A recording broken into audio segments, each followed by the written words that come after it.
কুষ্টিয়ার কুমারখালীতে সড়ক দুর্ঘটনা প্রতিরোধে স্পিড ব্রেকার নির্মাণের দাবিতে মানববন্ধন অনুষ্ঠিত হয়েছে। বিস্তারিত থাকছে মোহাম্মদ শাহিন হোসেনের প্রতিবেদনে। উপজেলা শিলাইদাহ ইউনিয়নের বেলগাছি নতুন বাজার মোড় এলাকায় সড়ক দুর্ঘটনা প্রতিরোধে এলাকাবাসীর উদ্যোগে এই মানববন্ধন আয়োজন করা হয়। উক্ত মানববন্ধনে উপস্থিত ছিলেন শিলাইদহ ইউনিয়ন বিএনপি সভাপতি মোহাম্মদ আফজাল হোসেন, কবি আফজাল হোসেন মাস্টার সহ আরো অনেকে বক্তব্য রাখেন। মানববন্ধনে বক্তারা বলেন, আলাউদ্দিন নগর থেকে বিশ্বকবি রবীন্দ্রনাথ ঠাকুরের বাড়িতে যাওয়ার যে সড়কটির মধ্যে বেলগাছি নতুন বাজার নামক স্থানে প্রতিনিয়তই সড়ক দুর্ঘটনা হচ্ছে। বেপরোয়া যানবাহন চলাচল দুর্ঘটনার মূল কারণ। তাই দ্রুত কার্যকর পদক্ষেপ নেওয়ার জন্য সংশ্লিষ্ট প্রশাসনের প্রতি জোর দাবি জানান তারা।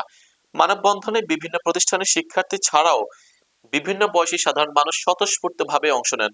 তারা ব্যানার ফেস্টুন নিয়ে নিরাপদ সড়ক গড়ার প্রত্যয় ব্যক্ত করেন এবং 15 দিনের মধ্যে স্পিড ব্রেকার নির্মাণের দাবি জানান। তা না হলে পরবর্তীতে কঠোর আন্দোলন করা হবে বলে জানিয়েছেন তারা। আসলে আমাদের এখানে শিলাইদার এই রুটটা অনেক ধরনের যানবাহন চলাচল করে, যেমন বালির গাড়িগুলো আছে, ড্রাম ট্রাকগুলো, এগুলো অনেক গতিতে চলে। আমাদের এখানে বিশ্বকবি রবীন্দ্রনাথ কুঠিবাড়ি আছে, পর্যটক আসে, অনেক বাস চলে, অনেক গতিতে চলে। এখানে আমাদের গতিরোধ করার জন্য একটা স্পিড ব্রেকার চাচ্ছি। আমাদের ছেলে মেয়ে সবাই দোকানে, স্কুলে, মাদ্রাসা সব জায়গায় আসে। আমার এই ফুবি শ্বশুরের লেখাল যে না হয়, যাতে মানতে হবে, যাতে এইরকম আর দুর্ঘটনা না হতে পারে। মানববন্ধনের উপস্থিত শিলাইদহবাসীর একাংশ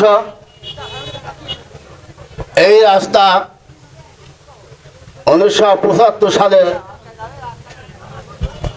তৎকালীন যোগাযোগ মন্ত্রী ক্যাপ্টেন মনসুর আলী, তার কাছে আমরা আবেদন করেছিলাম এই রাস্তার জন্য।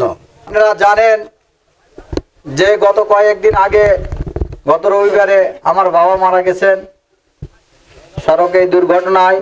তার আগে আমাদের পার্শ্ববর্তী একটি মহিলা এখানে মারা গেছে। তার আগে শিলাইদা ঠাকুর বাড়ি বেড়াইতে এসে স্বামীর মোটরসাইকেলে যাইতে লাগে বাসে ট্রাকে বৃষ্টি হয়ে একটি মহিলা মারা গেছে। শত শত ভাইরা বোনেরা এখানে অসুস্থ হয়ে আছে অ্যাক্সিডেন্টে। আমাদের আফজাল সাহেবও কিন্তু হাত ভেঙে এখানে পঙ্গু হসপিটাল থেকে আসছে। আমাদের দাবি, এই দাবি যদি পূরণ না হয়, একের পর এক জীবন আর যেতে দেওয়া হবে না। আমরা এই জনগণকে সাথে নিয়ে এখানে আন্দোলন করব এবং কঠোর পরিশ্রম করে এই জায়গা দরকার হলে একটি লোকে আমরা বাস ট্রাক চালাতে দেব না। আমাদের কর্মসূচি পালন করতে হবে এবং 15 দিনের ভিতরে এই ভিড় যদি না দেওয়া হয়, এই আন্দোলন চলবে। এটা আমরা দাবি করি জেলা প্রশাসনের কাছে, ইউনো সাহেবের কাছে। সর্বশেষ কুমারখালী নির্বাহী অফিসার কুষ্টিয়া জেলা প্রশাসকের কাছে জোর দাবি জানাচ্ছি যে আমাদের 15 দিনের মধ্যে এটা যদি না করা হয়, তাহলে আমরা এরপরে কঠোর থেকে কঠোর আরো কর্মসূচি দিতে বাধ্য হব।